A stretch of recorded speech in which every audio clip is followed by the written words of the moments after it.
Hey, everybody. Good morning. Welcome to Grounded with John Tester and Maritza Giorgio. And you'll see a third person on our screen, and that is former U.S. Ambassador to Russia, Michael McFaul, and fellow Montanan. Good to Yeah, be here with you guys. Where are well, you guys now physically? Are you in Montana or somewhere else? I'm in north central Montana, anxiously awaiting Brawl of the Wild 2 this weekend, and I assume you're going to come up to the game, right? I'll just miss the game. I get to Bozeman on Sunday, I think. So Okay, Yeah, cool. I go was going to Bobcats. ask if you were. I was going to ask if you were going to maybe amend your travel plans to hit that game. We thought about it, but we have some things I have to do here at Stanford. I run a big institution here at Stanford. It's called the Freeman Spogli Institute for International Studies. And this Yeah. week is actually my last week in this job after 11 years. So, Really? so Well, I that's some gotta news. finish up that job before I can fly to Montana. Yeah. Oh my goodness. Well, that's some big news. So then what, Ambassador? Well, I'll still be a professor here at Stanford. I'm not going anywhere. Just Okay. this is an administrative job. I signed up for 5 years. I then renewed for another 10, another five, so 10. Then did an extra year so they could find a new director. And that's enough. I mean, we've had a great run. I love the institution. We have a lot of great people. I'll connect you with some for future talks about the world. We have some of the best We'd love experts it. on international politics all over the world. But it's time for me to start a new chapter. Well, Good on you. congratulations. It's good. I mean, look, you kind of done your time, but you're also a very, very important person to have in the conversation. Do we want to start with the conversation here, Maritza? Well, let me just say, I mean, so you talk about running the Spogli Institute. I mean, I don't know how you do everything because you've written this book that's not a small book, Not a Autocrats small versus book. Democrats, China, Russia, America, and the New Global Disorder. With the Oxford comma, I have to point out, and which Yes. I am a fan of. I'm a fan of. But also, I mean, this isn't your first book. You've written so many books. You are constantly on TV helping us understand the conflict in Russia or in Ukraine. I'm sorry. And so I don't know how you do it all, but I do want to talk about the book. But I also want to ask you kind of just about the latest headlines with Ukraine and Russia, if we could for a Sure, moment. of course. Yeah. Are you okay with that, Senator? Do I have your I'm, blessing?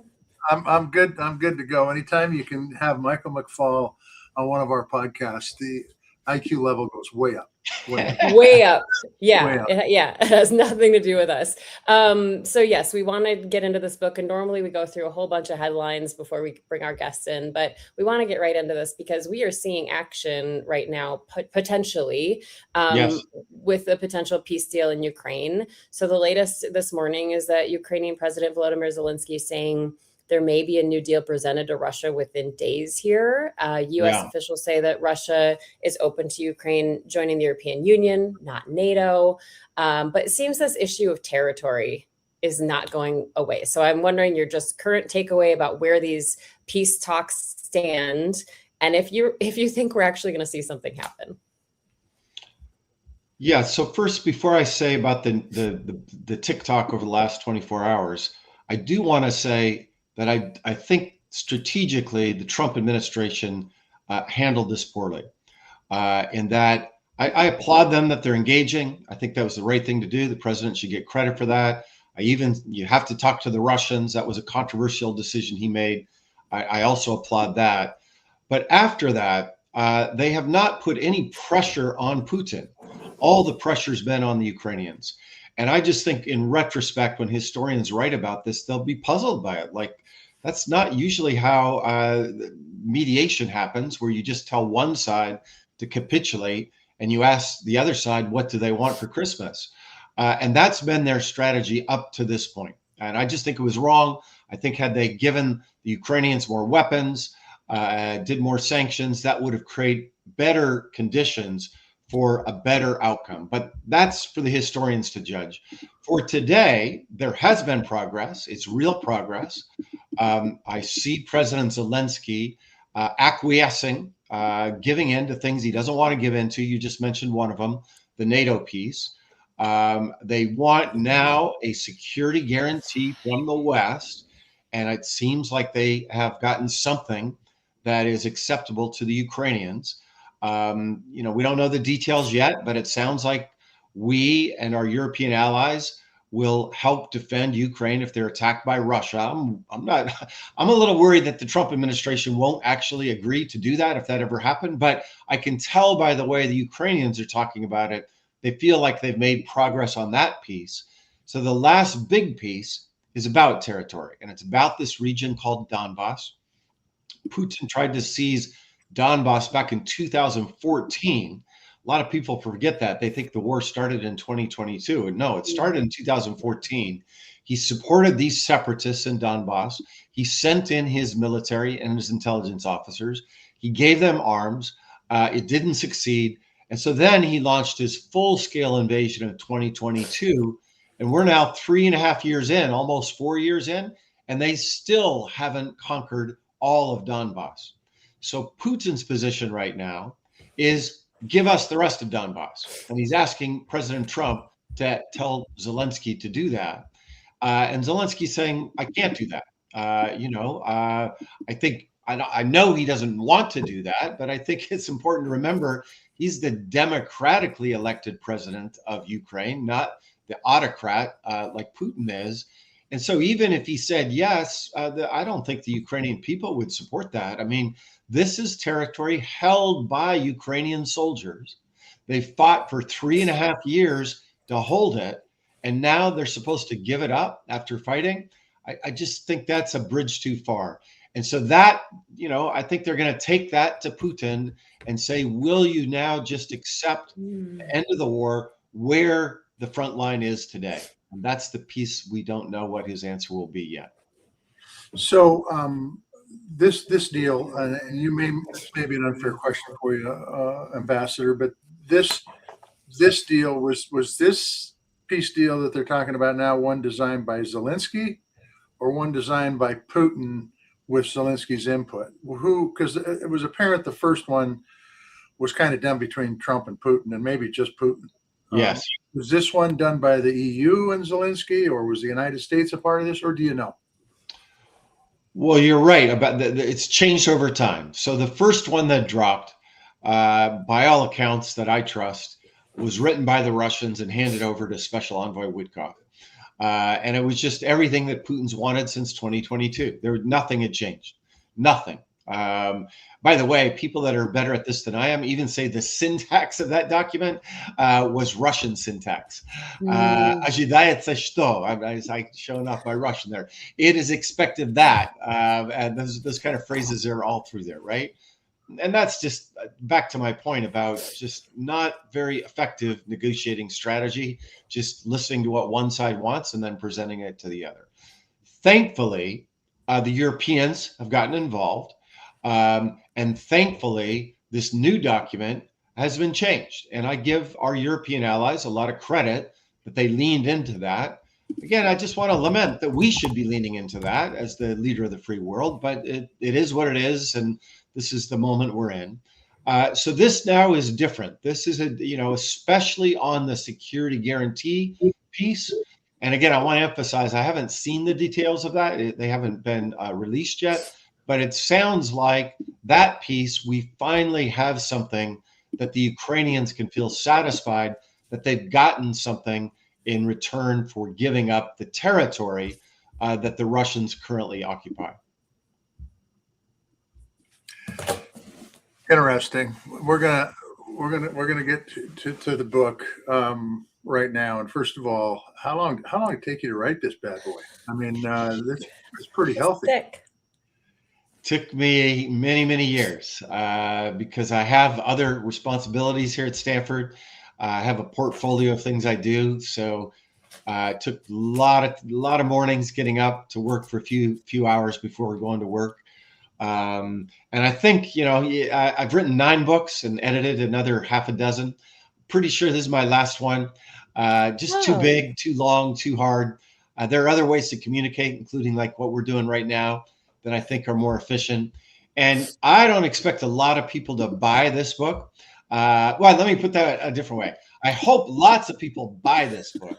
I don't expect them all to read this book, but I'm using this book, just so you know, to go out on the road. I think I've given 15 or 20 talks now. My next one, by the way, is in Montana on Monday at the library in Bozeman, Montana. And I've been all over the country, mostly red states, by the way. And I can summarize this book in 39 minutes. And yeah, I heard you have a really good slide deck that kind of walks all of us through this. I do. I have a great slide deck, and I'll send it to you after our chat, and you can post it where I can just summarize the arguments. But the main argument is about why we're in a challenging moment with regard to the autocratic Russians and autocratic Chinese. It's not Cold War 2.0. I disagree with that analysis, but it is a new era of great power competition that if we're going to win, we have to do things differently. And, you know, I wrote 99% of this book before President Trump was reelected. But since he was reelected, my policy prescriptions are almost antithetical to everything he's doing. And, you know, to summarize it briefly, you know, he's basically a pull home and focus more inside, isolationist. I think our best way to advance our interests is through engagement, not through withdrawal. Second, when he does use power, he likes to do it in a unilateral way, right? So bombing Iran as he did, and now bombing these ships in the Caribbean in a unilateral way. I think America's interests are better served by doing it in cooperation with allies, in continuity and interaction with multilateral organizations. And then third, you know, Trump, my book's called Autocrats versus Democrats, because I do think there's a difference between democratic societies and autocratic societies. I think democracy is a better system of government than dictatorship. President Trump doesn't think in those terms at all. And if you read his national security strategy, just came out a few days ago, it's clear that he doesn't care about supporting democratic ideas or democratic movements around the world. And I think if you look at American history, we've been best served, both our interests regarding security and prosperity, but also our values when we support small d Democrats around the world. So in many ways, if you're looking for an alternative to the Trump doctrine, that's what my book is. Would you say that our strength since World War II, a vast majority of it has come from our relationships with our allies and our strength through allies? Absolutely. When I go through the mistakes we made in the book, and I do this in the talk too, I have a whole slide. We made a lot of mistakes in the Cold War. People forget that, by the way. I think that's really important to remember. Reminds me of you know, when I used to coach third grade basketball in Moscow as the U.S. ambassador. My son was the star of the team. It's kind of easy to be a star of a team when you go from a country where everybody plays basketball in third grade to a country where everybody plays hockey. That's not fair to my son. Look, he's a great basketball player to this day. But he was a star. So our play was pass the ball to Luke and everybody get out of the way. That was our offense. And if he played the whole game, we usually won. If he got 3 fouls in the second quarter and he had to sit down and we won still, everybody forgot about those 3 fouls in the second quarter. But if we lost, then everybody said, oh, Luke, why did you get that third foul in the second quarter and had to sit down? We're forgetting about some big mistakes we made during the Cold War. I'll come back to that in a minute. But on the success side, Senator, at the top of my list is allies. At the end of the day, during the Cold War, we had better, stronger, more reliable allies than the Soviets in Asia, in Europe.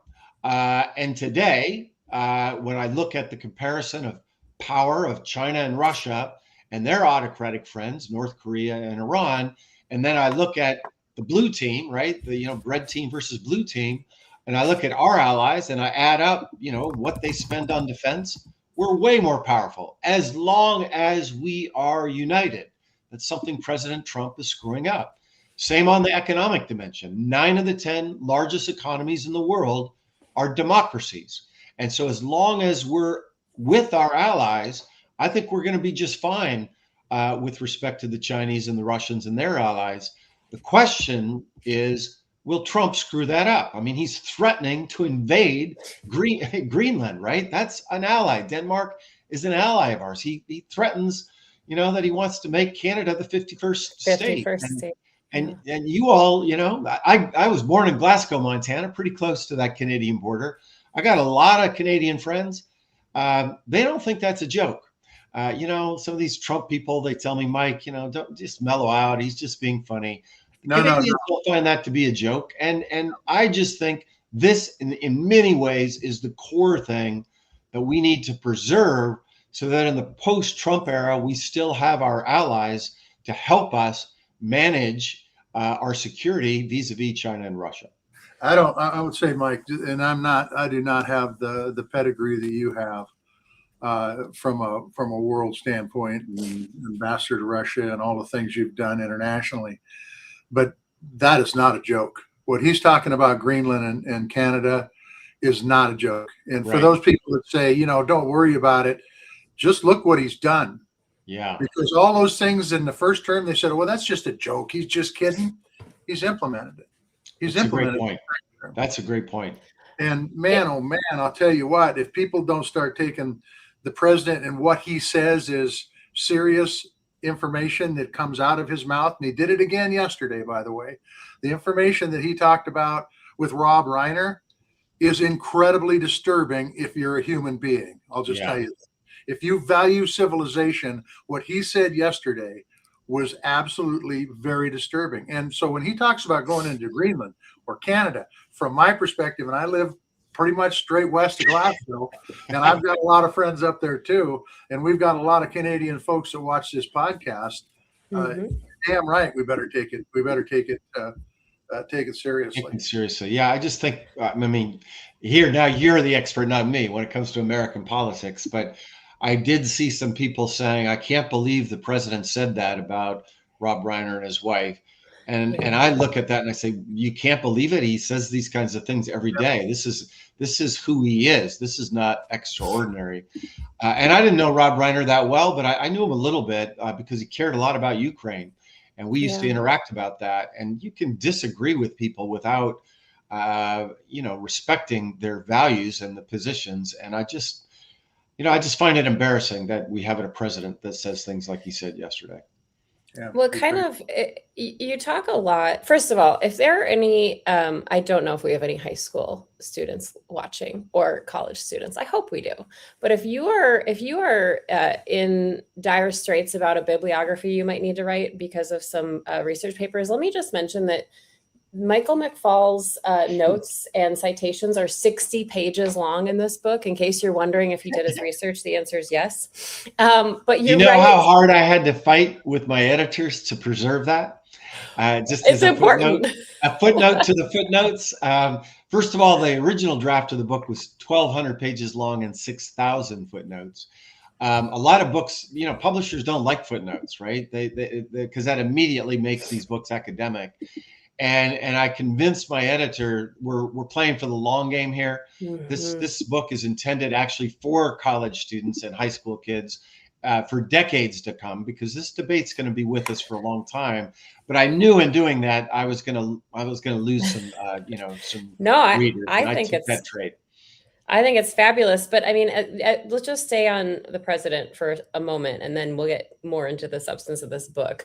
But when we talk about you talk about how delicate these issues are, and you talk about Goldilocks solutions a lot. I do. Here's the problem with Goldilocks. The problem with Goldilocks is that it depends on everything needing to be just right. Yes. And when you have the president going off on tangents that are unpredictable, or other leaders in this world, they're not really careful about doing things just right. So that kind of throws a wrench in Goldilocks solutions. So what's the answer? Well, that's a great point. And I use that word Goldilocks solutions many times, right? Moderate, we're in an era where everything is about the extremes. And I don't think, for what I do, that works effectively for American national interests. I want to keep coming back to that. My book is written first to understand the world and explain the world, and then to provide a kind of grand strategy for how we engage in it.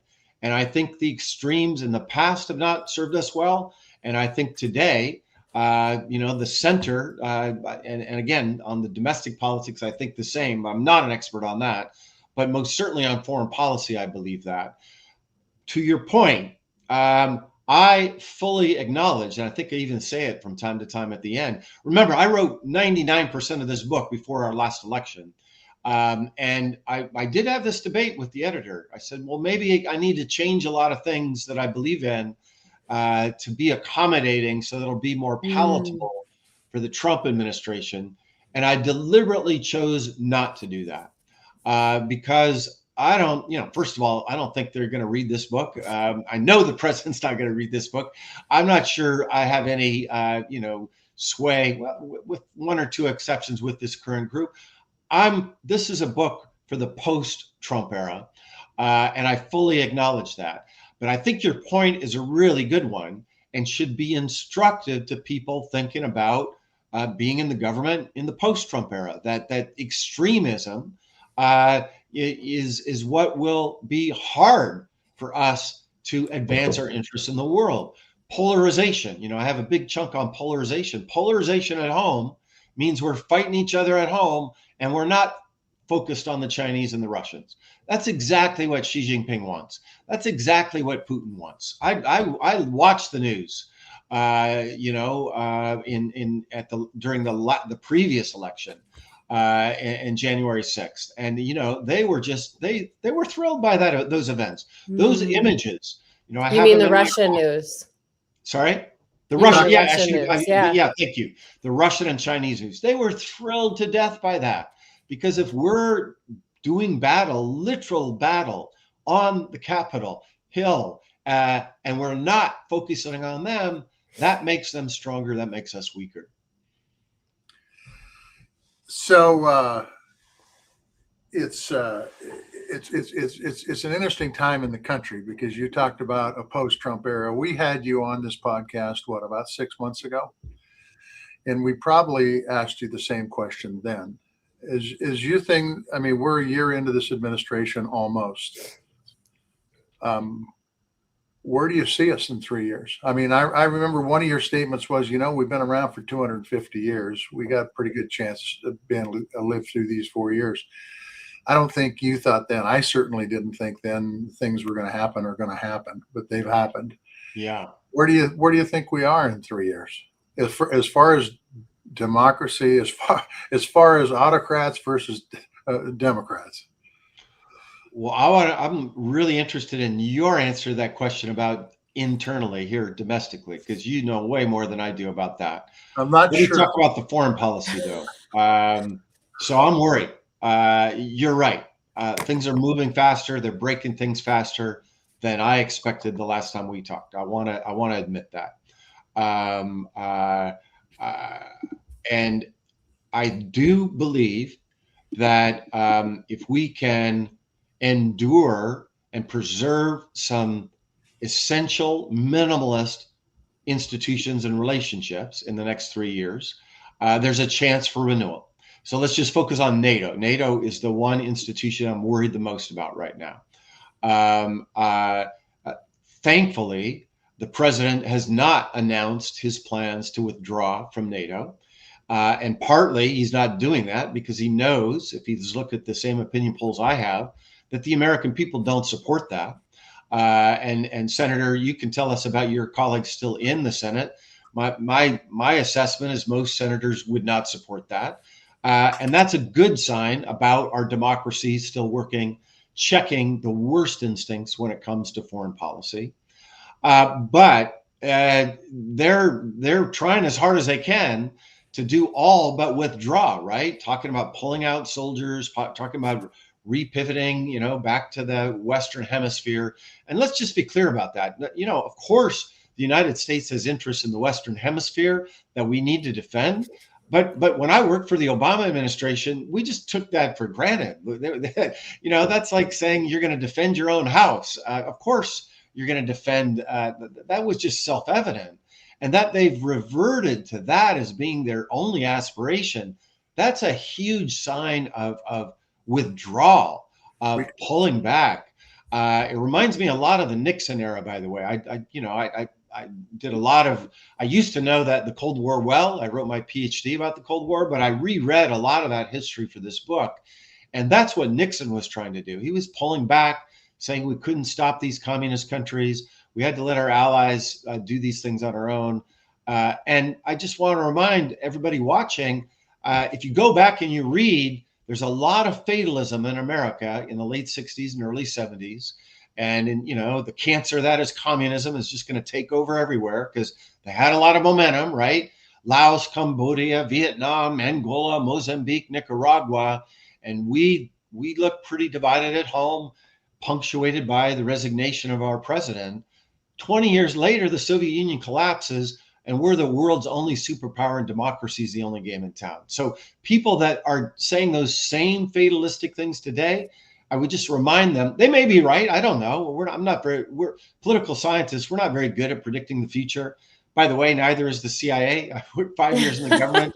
We got a lot of things wrong when I was there. But I just think it's way too early to just say we're on this trajectory forever. And the second thing that gives me, some comfort is that the president is not very popular anymore. His ideas about embracing Putin, only like 19% of Americans agree with him on that. And that, I think, and then now I'm going to hand the baton to you. I think, or both of you for that matter, both of you know way more about America than I do. Does that give an opportunity for constraining these worst elements of executive power, especially in the upcoming, elections that we'll have next year? So first of all, never assume that we know more than you do or any other guest. Never. Never. Never. Secondly, I will tell you, there's one thing that totally makes me wonder what the hell is going on in this country, and that is the fact that Congress has totally went AWOL. They've totally. They're not doing their job. They don't care to do their job. If you watch the morning shows, one of the senators got on the Sunday show and say, look, I got elected because President Trump cleared the field, and basically went on to say, I'm going to do anything he wants me to do. Well, what the hell are you in the Senate for is my question. Well, Wow. If your constituents aren't what you're there for, you need to get the hell out. And if you're there to support Washington, D.C. bosses, you need to get the hell out. That's what they accused me of doing in the last election, by the way, which was bullshit, but that's okay. So that's the part that bothers me. The people that I served with, that I know are good people, that understand democracy, and they understand they may be conservative as hell, but I don't have a problem with that. Right. If they're fiscally conservative, now they're not even fiscally conservative. They don't care about what's going on internationally. And if they do, they're not making their voices heard. And you continue to see the three branches of government being eroded to the point where there's only one branch. And that brings us to your book, which means we'll be in an autocratic society. Right. And I kind of like freedom, and I like, privacy, and I like to be able to determine my own future. I don't like Uncle Sam doing that shit. Yes. Totally. And so it's got me not a little distressed. It's got me a lot distressed. And I'm telling you, I'm not the only one. You probably are there. And I've got some of my relatives are there. Some others of my relatives think this guy's the best thing since Jesus Christ himself. Yes. Crazy. Well, and I I have think some of you're those right. relatives too, just so you know. Yes. I think you're right, Ambassador McFaul. I mean, we are seeing cracks in that fealty a little bit on certain issues. Certainly, we've seen some lawmakers question, for instance, the alleged drug boat strikes in the Caribbean, some of these things. But when you think about Trump 1.0, there were people in that administration who served somewhat as guardrails. And it seems like those people are gone. And anybody who continues to try to put up those guardrails, they're out the door, they're fired. And you bring up, you bring up the national security strategy. And Olivia Troy, who worked in the Trump administration, she wrote about this week, and she basically said that this stunned her. And she talked about how migration is now the top security threat, not Russia or China, that this new NSS doesn't even mention the great power competition, which you talk so much about in your book. And she wrote, if you're Vladimir Putin, you're reading this with a smile. And so, I'm wondering where are these folks now? Why aren't they saying anything about that? I mean, our national security strategy is pretty important. That's a great question. So first, I helped to write President Obama's first national security strategy. I remember that process. And they are important documents in terms of guiding the government. Probably not as important as everybody thinks, because the process is really an interagency process that dukes it out in terms of policies. But there's a couple of problems with the current Trump team that you alluded to, and I want to amplify. So first, the Trump administration's first national security strategy back in 2017 was just radically different than this. It was written, back then the national security advisor was H.R. McMaster, General H.R. McMaster. He's now at the Hoover Institution here at Stanford with me. I know H.R. well. We don't agree on everything, but on that piece, I think he was right in identifying China and Russia as the main threats to America. This document doesn't do that. And that just shows you that individuals in the government do matter, because you're absolutely right. There are no generals. All those generals they used to have, General Mattis, also here at the Hoover Institution, not there. General Kelly, also not there. And a different group of people wrote this one. That's the first thing. Second, the constraints on executive power, which was the animating idea behind our Constitution, by the way, right? We didn't want more kings. We wanted to constrain the power of the executive. There's checks and balances in a more informal way within the interagency process for formulating national security strategy. That is also radically weakened today. Personify, the symbolism of it is we have the same guy who's the national security advisor, who's the Secretary of State, Senator Marco Rubio. Right. That's just insane. That doesn't allow for a debate. As far as I can tell, from what I hear, there's no policy debate at all. It's just four people writing it. And then let's get to Secretary Rubio. Again, Senator Rubio a lot better than I do. But I used to know Senator Rubio. In fact, he was on my confirmation hearings when I became ambassador. In fact, I'll tell you a little story about that, because we're talking about senators with senators. So my two kids came to that hearing, little guys at the time, right? And it was a long hearing, 4 hours or so, talking about all of this. Is 2011. At the end of it, they didn't know who Democrats and Republicans were, right? They're just and I asked them, which senator did you like? And they both said immediately, that Rubio guy. And I was like, why? And he said, because he agreed with you, Daddy, and he was a nice guy. And then I asked them, I hope the senator, not this senator, the other senator won't mind me telling him. I asked them who they didn't like. They both said Senator Menendez. And that was kind of surprising to me. He said he was too mean. But put that aside. He was a little tough on me. Just they were reacting to the interaction with their dad, right? But I tell you that story because he could be one of those guardrail guys. Again, Senator Tester, you know him a lot better than I do. I know what he used to believe, but I think because he just wants to be president, he's just decided, I'm going to check my values at the door and play this inside game.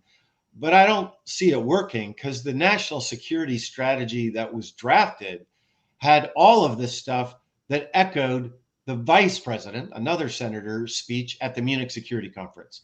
I was at that conference when he came to Munich, the brand new administration, to talk to all of our allies. And he said the same thing. He said the real threat to Europe is not China, not Russia. It's democratic erosion inside Europe. And think about the audacity of making that claim, given all of the struggles we have here at home. And the room was just in shock. It was just complete shock. It's like, what is going on here? And that's exactly how our European allies feel about this new national security strategy. They just can't believe it, that we are making them the enemy, focusing on their problems and China and Russia are just kind of footnotes along the way. That's the bad news. The good news is I don't think this document determines even the Trump administration's policy. And the good news is that he's at 38% or whatever, and hopefully, there'll be a legislature, a Congress that begins to do their job. I agree completely. This reminds me of the Putin era, where their parliament just became a rubber stamp for executive power. Yep. That's not the way the Constitution is designed to work. But hopefully that'll change, and maybe 10 years from now, people will have completely forgotten about this document. I don't think I would have to mention the fact that I think foreign policy is really, really important in this country to a guy who spent his life in foreign policy, but I think it's really important, and I think it's important we get it right, as you've talked about in your book. But the real problem here with his 38% approval is I don't think it's based off of foreign policy. I think it's based off the economy. Yes, of course. And I think if the economy was in different shape, his approval would go up. Yes. When his foreign policy is nothing short of a train wreck, in my opinion. Yeah. Well, I agree with that. Oh, go ahead, Ambassador. I'm sorry to cut you off. Well, I agree with that. I think that's true. And I think, people like me got to get into the debate about the ideas and be more engaged. I think a mistake that my friends made, Democrats and Republicans, by the way, is we talk too much about among ourselves in Washington and New York and out here in Palo Alto. And we thought we had all the answers. And we lost a lot of the Americans on these debates. And pulling back, I mean, why should I care about Ukraine? I got my own problems here at home. And that's part of the reason I wrote this book, by the way. And the second thing I'll tell you, on a more optimistic note, I have been around the country now, and I got more stops to go. Isn't that Johnny Cash song? I've been everywhere, man. I've been everywhere. And I've been everywhere. I've been to Erie, Pennsylvania, Hudson, Ohio, Columbia, South Carolina. Been to Texas 4 times already. Santa Fe. Like I said, I'll be in Bozeman on Monday. Boise State in January. Utah Valley University in after that. That's where Charlie Kirk was assassinated. And I got a whole bunch more places to go. Oh, I'm forgetting Pullman, Washington. Never been to Pullman, Washington until just 2 weeks ago. Washington State University. And let me tell you, there are some people. There was even one talk I did when it was in my bio, even before I'd said a word, they said I'd worked for Obama. 3 guys walked out. So, wow. I don't want to sugarcoat how polarized our society is, but that's the good news is that in most of these places, and I get, by the way, that, when I show up in Erie, Pennsylvania, there's a selection bias of who shows up and who doesn't come. But in Erie, Pennsylvania, 600 people came to my talk. Hudson, Ohio, 500 people. University of South Carolina, where I'd never been, and I was quite nervous, pretty red place, 500 people came. And afterwards, just to go on about it, it was right before Halloween. 2 young students, inspired by talking about internationalism, dressed up as Professor McFaul, 2 young women, and sent me a photo. They had their tie on with my book. And I tell you that anecdote because everywhere I go, not everybody agrees, but I'm pretty inspired by people want to engage in this stuff. And the applause lines are always when I talk about American values. There's this cynicism with the Trump folks, right? It's all about money. It's mostly about their money, by the way. And we're just going to do deals with the Russians and the Chinese. And when we say deals, it's just the people close to him. And they think that that's what Americans care about. And again, it's just anecdotes from my time on the road. But that is not what I feel when I talk about these things. I do think a lot of Americans think we're a different country. We're not like them. And if we get back to that, we'll be okay. Do you have a couple more minutes, Ambassador? I know Yeah, we of course. okay. It reminds me of for the Mansfield Center, we had Harvard professor Danielle Allen come out, and she talked about this research that basically showed fewer than a third of millennials consider it essential to live in a democracy. Yeah, And that was a super really disturbing. shocking Yeah, number for me. And I think you make a good point about how we've taken things for granted, and we've taken things for granted here. And so I'm glad that you're going to these states, and I'm glad you're getting buy-in, basically. And I think that that is part of this. And you talk about that is renewing democratic confidence here at home. But one of the things I do want to mention is that, you know, this is divided into three parts, and the whole part about the future. I mean, the ambassador really lays out so many. It's a roadmap, and it talks about what we should be doing, what would be a smart policy, avoiding war in Taiwan, and, you know, not politicizing development aid like USAID, avoiding McCarthyism, all of these things that really lay out a roadmap. And when I told Senator Tester I wanted to ask you this question, he made fun of me, but I'm going to ask it anyway, because you did mention you have a couple of contacts still within the Trump orbit that you speak to. So I'm wondering, have you had any meaningful conversations with folks in the Trump administration about some of these ideas for how to move forward and prevent us from falling further into an autocratic state? no, Well, shoot. You win, Senator. Having said that, I mean, you know, kind of one step removed. Yes, actually, Okay. let me be a little more specific. Yeah, and I've met with some Trump folks, and if I mention them, I'll get them in trouble. So I won't. No, don't do that. Given how radioactive I am for that group, but I want to be honest about it. These are not ideas that I think I'm going to find reception there. I have two different audiences I'm focused on. One, I have sent this book to probably a half a dozen presidential candidates. You know, I don't know if they're reading them, but I did that. These are people some who I know, and have discussed with a couple of them. So playing that's the short game, but the long game is more important to me. The long game about this debate. You know, this is a talk I could give for the rest of my career around the country, so that the pressure comes from below for why we should do these things, and not just from elites from above, and then just say, you know, you folks in Montana, you know, you just got to listen to us because we know what's right for you. We got to make the argument to the folks in Montana why this is the right strategy, so that they have a voice in these debates. And I completely get that the foreign policy is marginal for preferences about voting. It most always has been, by the way, even during the Cold War. We know that from you know, people that study American electoral politics. But I think we have to have a new base for some of these institutions. So USAID that you mentioned, right? USAID had all kinds of problems. I've probably written 24 articles in my lifetime about how to reform USAID. I get that.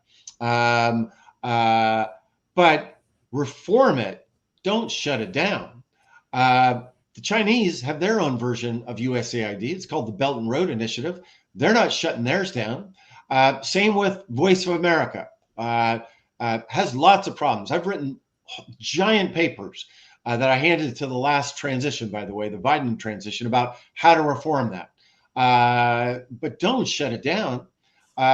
You know, Russia Today, Putin's not shutting Russia Today down just because we decided we want to shut VOA down. But the reason they could do that so easily is there weren't constituents in America saying, hey, we need USAID, right? That's why those were the low-hanging fruit that they could go after, because they knew there would be no pushback. And tragically, they were right. So I want to play this longer game to try to develop awareness about why we need these instruments of soft power to preserve your security. There's a kind of moral argument I make in the book, but there's this very practical argument too. This is the way to keep us safer. It's a way to trade, you know, what we grow in places like Montana around the world. These things are intertwined. It's not just security versus morality, actually, these things are intertwined. You're right, Michael. They did have a base, but we were talking about Rubio a bit ago. And I think this goes to much more than just Marco Rubio. There were people in the Senate, and a lot of them, that understood why USAID was important. A lot. They weren't all Democrats, by the way. There was just as many Republicans. Right. Marco was one of them, by the way. He understood the USAID was important. Interesting. I heard him speak in committee about it. Wow. That's so interesting. But by the way, you would never know it now. And I would say the same thing about, you talked about Taiwan. Maybe I'm wrong on this. We're not that far off from being similar in age. But wasn't one of the Republicans, last stands was we're not going to let China take Taiwan? That was a Republican pushed out. When I was growing up, that's one of the things Republicans stood for. That's right. Strong defense, and they worked, and we're not going to let mainland China, red China, communist China, whatever the hell you want to call them, take over Taiwan. And now it's like, who gives a shit on the Republican side of the aisle? I mean, if we got people talking about what's going on in Taiwan, I'm certainly not here. I'm not picking it up. And by the way, Maritza pays a lot of attention to that kind of stuff, so she'd forward it to me if it was being out there, okay? But it's not. It's crazy. Well, I'm glad you brought that up, because I do spend a lot of time in the prescriptions in my book about Taiwan and how to avoid war over the island of Taiwan. That's the goal, I think, that should be paramount. Absolutely. But to your point on the Republicans, you're absolutely right. I mean, this is, Reagan's critique of Carter, in establishing relations with the PRC. And it hasn't been a through line for a long time. It was in the first Trump national security strategy. And this is where I'm actually most worried about our security. I just was in Taiwan a few months ago. And I can tell you they're worried too. They're worried that this is because the language is changing, that there could be a temptation by Xi Jinping to try to take the island. And they're very worried about our credible commitment to deter them.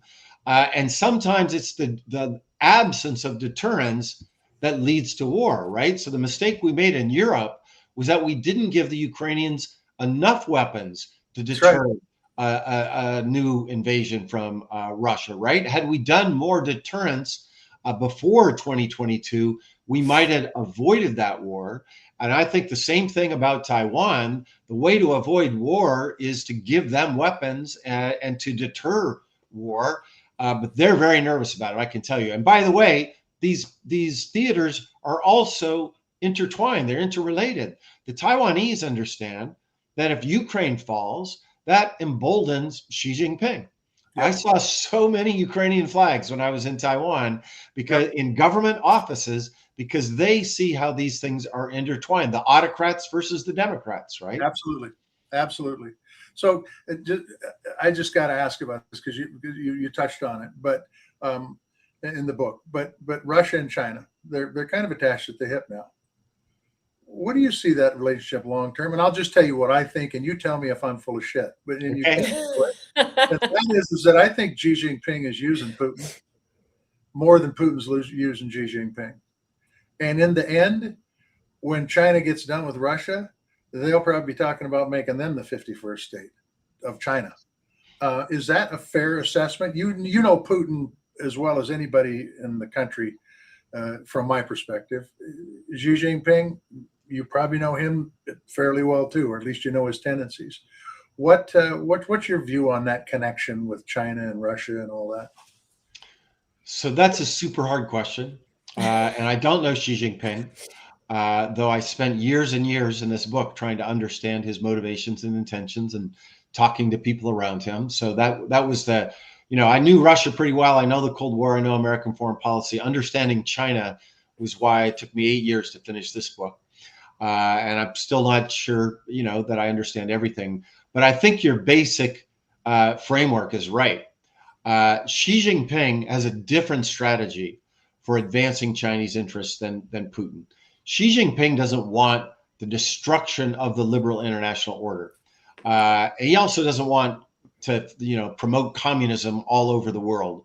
Although I got to tell you, while I'm talking to you guys, there's this book. I'm going to forget the title of it, but it's about how the communists infiltrated, I want to say Glendive in the 1930s. You know the story, Senator? Yes, yes. There's a little book published about it. I'm going to send it to you. I'm going to put it out somewhere that in the research for this book I discovered. Anyway, back to your big question. His strategy is way more sophisticated. So he's got one foot in the old international order that we built. So, World Bank, United Nations, IMF, he's not leaving those groups. We're the ones leaving. He's not leaving. Mm-hmm. He's staying there to advance and increase Chinese interests. Then he's got another strategy where he's building his own clubs, where they're the center of it, right? Shanghai Cooperation Organization, BRICS, Belt and Road Initiative, I already mentioned. And he's doing that very effectively. And we're not doing any of that, by the way. We've completely checked out of that game. I really worry about that asymmetry. But it's not to invade countries and have the whole thing come crashing down. And what's the evidence for that? Every time there's a vote in the United Nations, in the General Assembly, that's set to condemn Russia's invasion of Ukraine, there's 6 or 7 countries that vote with Russia. And you can guess what they are: North Korea, Nicaragua, Belarus, Iran. You know who never votes with them? China. China always abstains because they don't want to be a part of those rogue states. You know who's been voting with them recently? The United States of America. Under the Trump administration, we now vote with North Korea, Cuba, Russia, just to tell you how strange the world is. But secondly, I think in the long run, you're right. I still travel to China from time to time. I'm not sure they'll let me in after this book is now published. We'll see. But what I hear, and again, I want to say, talking to more academic types, but I meet with all their Russia specialists, right? And our lingua franca, by the way, is Russian. We speak Russian together with these Chinese. They have really thick accents. I can barely understand them. And I'm sure they say the same about my thick American accent speaking Russian. But what I hear from them, this is great. In the fight against the democratic world, we're glad to be with the Russians. But you have a few drinks, they don't respect Putin. They think he's a rogue, guy starting wars he can't win. They don't produce anything in Russia, right? They talk about that all the time. What do those guys produce that anybody wants in the world? All they can do is pump oil and gas, and then they talk about them like peasants that never grew up compared to China. And I think in the long run, there will be tension in that relationship, including on the border. Like you said, if you look at a map at night on the Chinese-Russian border, you'll see one side completely lit up with 200 million people. And then you see Siberia, no lights. In a world where Siberia, tragically, but it's going to happen, is suddenly going to become really fertile land. It's going to become much more valuable land as the earth heats up. And that pressure on that border is going to continue. I think there's tensions between these two countries in the long run. So we've been at this for pretty close to an hour. Maritza, we could talk to this guy all day long. I know. I have so many questions. Later. Yeah. I know, but I got one more question, Maritza, and I got to answer it. Then you're going to have to wrap this up. I'm going to wrap it. We'll keep talking. What time are you speaking in Bozeman on Monday? Oh my goodness. Great question. We'll put it in our article when we post this. I'll look it up right now. I'm glad you asked. Because I may drive down and see you. Oh, no. You can't do that. I'll do that with you, Senator. What? I'll do that with you. I'll send you guys the slide deck. Yeah, I want to save your time. Well, I hope it's in the morning. Okay, make it in the morning. Could you make it? It's not in the morning. Goddamn right. You got to have it in the morning. The morning is the best part of the day. That's when people get work done. I agree with that. I'm not a farmer, but I do agree with that. So we're going to put the slide deck up when we post this interview. We Okay. are going to also put a list of your talks, because we have Great. people listening from all over the country. But I am going to push back on one thing. I think that if you have any interest in this topic, buy this book. It's not just for scholars, because I have learned so much already from it, and I'm going to go back because it's really divided up into easy to understand sections, I think, and it's only going to make all of us smarter. So we want to thank former U.S. Ambassador to Russia and Montana, and Michael McFaul, for joining us here on Grounded. And her IQ has jumped at least 30 points. At least, and it was low before that, so that's big. Well, thank you, guys. Really appreciate the conversation. You bet, Michael. Thank you. All right, Thank bye-bye. you. Okay, for everyone who's with us, though, don't go anywhere, because we did start with our conversation. We do have some headlines to get to. Oh, Stephen is saying it's at noon in Bozeman. God damn it. That's tough. You know, Too bad the former ambassador didn't consult you on your schedule. I know. When I know. It would have been much no better. respect. If you'd been at 9:30, it would have been great. But you know how it is. You get no respect. It was a great chat. Like I said, we could have talked about so much. We could always talk about so much with Michael McFaul. Yeah, for sure. But let's. We didn't even get into Cat Grizz much, or Grizz Cat. Not much. I know. So if you're not in Montana, it's going to be a big weekend, because our two rivals, Montana State and University of Montana, meeting up again for the second time in what would this call? Like, the winner goes to the championship, right? Goes to the national championship game in Nashville, Tennessee. Yep. So there will be a Montana team in the national championship game, which is exciting. I mean, I am a Grizzly. I'm a University of Montana Grizzly. But like, I'm excited there's Montana representation in the national championship, no matter what. I'm going to get some hell for that, I'm sure. Let's talk about some headlines, though, and we want to welcome you folks who are watching. I know some people put some questions in the chat, and we just had so much to get to, so we didn't get to all of them. But follow along with us if you have any questions about what we're talking about. I just want to, we talked about this briefly, but it's been a devastating couple of days for news. So we thought, horrific shooting at Brown, the horrific mass shooting in Australia at the Hanukkah celebration, the murders of Rob and Michelle Reiner. We saw the president write briefly about the Brown shooting, nothing about Australia. And then he put this up, and I'm sure most of you have seen this by now, but this was his post yesterday about Rob Reiner. And when asked about it, doubled down, calling Reiner a deranged person. We are seeing a lot of people speaking out against this, including Republicans, a whole panel on Fox News. Just wanted to give you an opportunity to say something. Well, I mean, we touched on this with McFaul. I just think the president of the United States has a higher responsibility than to act like a gutter alcoholic, and that's what you'd expect out of somebody who has no responsibility whatsoever, is to write something like this. This was a family was totally devastated. Were murdered by a son who obviously had mental illness and addiction problems, and that's the response of the president of the United States. I mean, is there no respect for life here? Is there no respect for human decency? I mean, it's a small thing in the overall thing, in the overall scheme of things, with inflation being high and our international stance being diminished.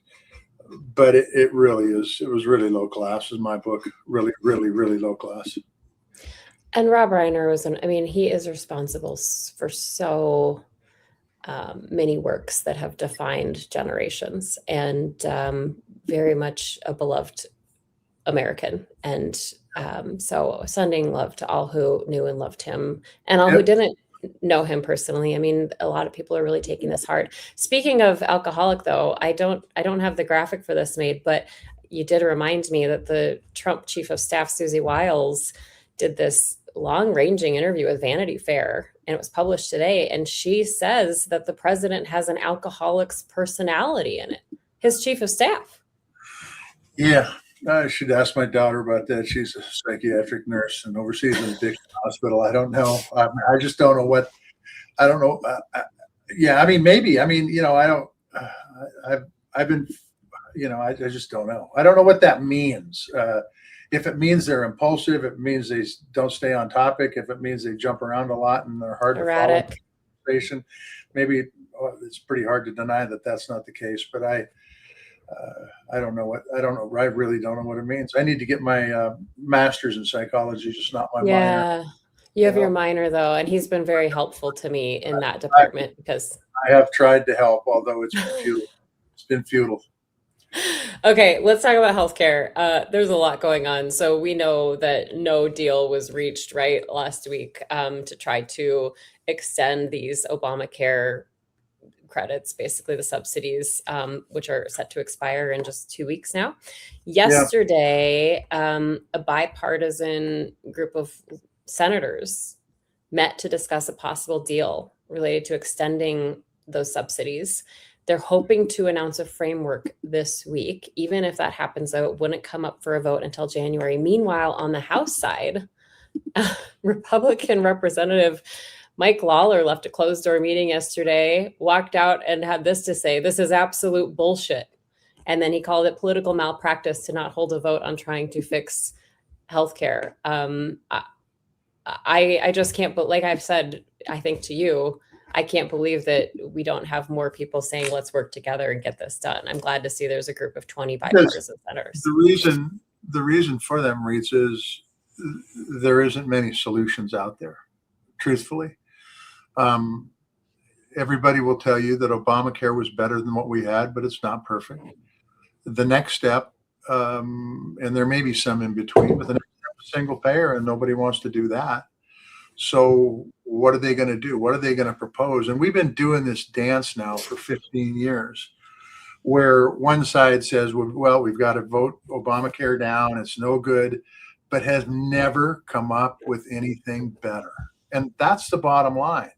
And so Republicans don't want to put these subsidies in because they don't like Obamacare and they want to see Obamacare go away. And what's the result? Insurance premiums are going through the roof. I've said it before and I'll say it again, and it is a fact. And I think anybody that is for Obamacare will tell you this. If you come up with a healthcare policy that works, that people can afford to be able to get sick, you'll get bipartisan support for it. But nobody's brought that up. And what the Republicans did last week is not a solution. Healthcare savings accounts have been talked about for 25 years, maybe longer. And it's not a solution. It's not a solution unless you got people that are making a living wage, and then it becomes a solution. But we got too many people that are working multiple jobs, still can't afford to put food on the table, and that's a problem. And so these healthcare savings accounts, and the president can't write big enough checks from the federal government, especially if you're concerned about the national debt, to make up the difference in what these folks are going to have to pay for healthcare. No, I have this up, but I don't know Lawler from a bar of soap, but my guess is that's why he walked out of the meeting, was something, and these guys don't want to do anything but play politics. And like I said, I don't know the dude. I don't know him at all. Well, he probably knows stats like this because this is the latest KFF poll. 1 in 4 Affordable Care Act enrollees they're probably going to just forego health insurance if their premiums double. I mean, that's going to lead to. Yeah, go ahead. That's going to lead to. I'll tell you what it's going to lead to. If those folks don't have insurance, they're not going to be able to pay their bills, and those costs will be transferred on everybody else that has insurance and drive their rates up even higher. And that's the problem. That's the problem with the policy on the big, beautiful bill. And I'm being generous when I call it that, on reducing Medicare and Medicaid, because it's going to be less people insured. Hospitals are going to be able to take in less money. They're going to have to transfer those unpaid costs of charity care to other people. And it's going to drive up rates for everybody else. So it just makes the problem worse and worse and worse. All right. I have 2 more quick stories. This one, though, I know close to your heart as the former chair of the Senate Committee on Veterans Affairs. Did I get that right? I always miss a word. You got it right. All right. Good. Okay. So this is from the Washington Post this week. They had an exclusive saying that the VA plans to basically abruptly get rid of tens of thousands of healthcare jobs. Could mean as many as 35,000 jobs, mostly doctors and nurses that are currently unfilled, but just not filling them. Yeah. So in the first Trump administration, they wanted to privatize the VA, and they still want to privatize the VA. There's a lot of folks out there that think they should privatize the VA. Unfortunately, or fortunately, however you want to look at this, the vets that I talked to when I was a U.S. Senator liked the VA healthcare. These folks have served the country. If the veterans group stand up and say privatize the VA, at the VFW, and American Legion, and Iraq, Afghanistan vets, and Vietnam vets of America, and all those folks, there's a bunch of those groups out there that lobby for our veterans. If they stand up and say, you know what, get rid of the VA, then go ahead and do it. Those are the folks who should be driving the bus anyway, but they're not. And the administration is going to, through Secretary Collins, the head of the VA, through his leadership, they're going to destroy the VA. Because if you put these folks into the private healthcare system, and as we talked about earlier, there's going to be a lot of rural hospitals that close down. A lot of these vets live in rural America. For example, Montana, which is all rural, has the second highest per capita of veterans in the nation. Those rural hospitals close down. There's nothing in the private sector that's going to be able to give them health care. And the other thing I would say is this: for those folks that are like your blind veterans groups, the folks that have lost limbs, the VA is their only hope. And these folks are looking to gut it and destroy it, take away people's ability to get good health care from the VA. That's what this is about. And I don't use the VA because I'm not a veteran, believe it or not. So this doesn't impact me, but I think it impacts security of this country in a big, big way when we have an all-volunteer military and the young people are looking at this going, this is how we're going to treat the people who serve this country. I'm not signing up. And for that reason, and a lot of other reasons that we talked to with McFaul, I think we can look forward to a draft in the near future. I know that was on my list to talk to him about, because on 60 Minutes on Sunday, there was a whole story about Germany's military and that they're really considering the potential need for another draft because people don't want to sign up. Yep. Well, you got to treat them right because they serve in conditions that are horrible and far different than in this country. And, you know, I spent a little time in Afghanistan, and that place is, I wouldn't call it cool. Let's just put it that way. It's not a place I'd like to go to. And it's a whole lot different than anywhere in this country, including Montana. But those folks go over there, they serve, they come back home to see their health care undermined and hollowed out. Not cool. Well, our last headline that I wanted to end on, we probably could have had Mike McFaul stay around for this one. This is a story that no fewer than 10 people have sent me this story. This was in Politico.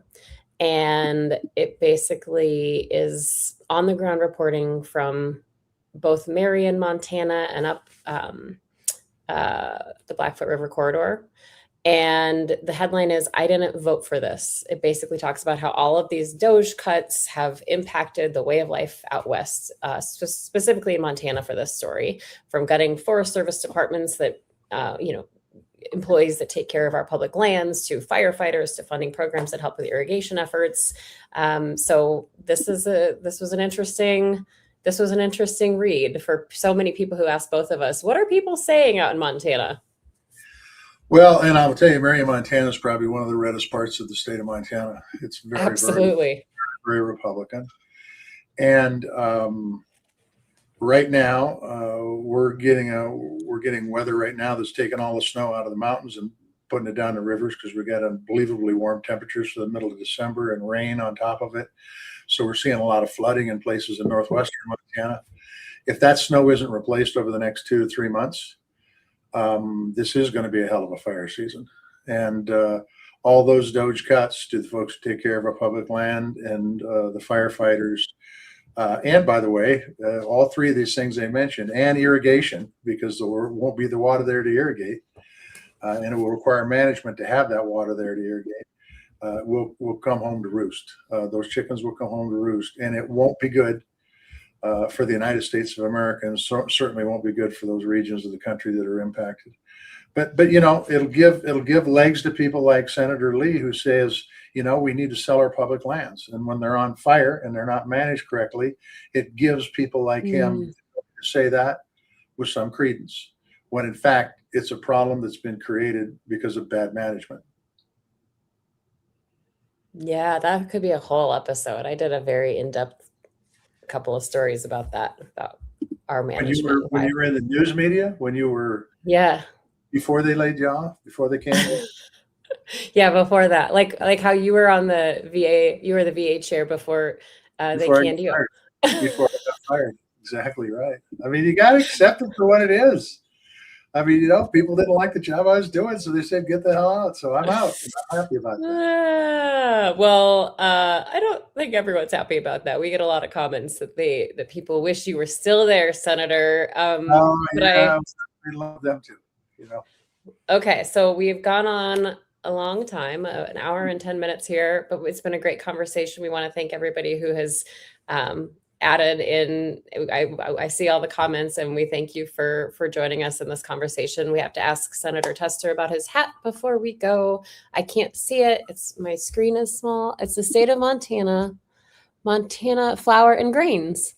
Yeah, it's a little company in Fort Benton, Montana that buys grain and ships it out. Sometimes it's in 25 kilogram bags. Sometimes it's in bulk bags that hold about 2,500 pounds, and then sometimes it's in train cars. So it's a good little plant. It's a good little family-run organization that employs quite a few people for the amount of grain they move, and it's one of those manufacturing companies in Montana and in the United States where we need more of them to put more competition in the marketplace. All right, less consolidation. We are going to talk about that in our next episode. We're going to talk all about food costs, food inflation, what's causing this, what we can do, the challenges, the problems. Did I miss anything? No, it'll be good though. We got a guy named Scott Faber who's coming on, and hopefully he will put forth some information that will make us all smarter, just like McFaul did today. Oh, McFaul always makes me, well, McFaul he can make me feel smarter and also dumber at the same time. It's a gift. He's one of those guys. I'm telling you, he's a good dude. I've met him several times in person, and he's a good dude. But I'm jealous when people have convolutions leaking out their ears because they got so much smarts. He's one of those guys that's really smart. I don't know how I can't keep track of a news headline without getting one of the details wrong if I don't write it down. I don't know how he keeps all that straight, but we are so grateful to him. We want to thank him for joining us again for the second time. We want to thank our friends at Pearl Jam for letting us use their music. You can find us on Substack, Blue Sky, Instagram, YouTube. You can send us an email at groundedpcast@gmail.com. Did I miss anything? I think you got it all. You got the full load. All right. We want to thank everybody for being part of this community with us, and we'll chat again soon. Tally ho.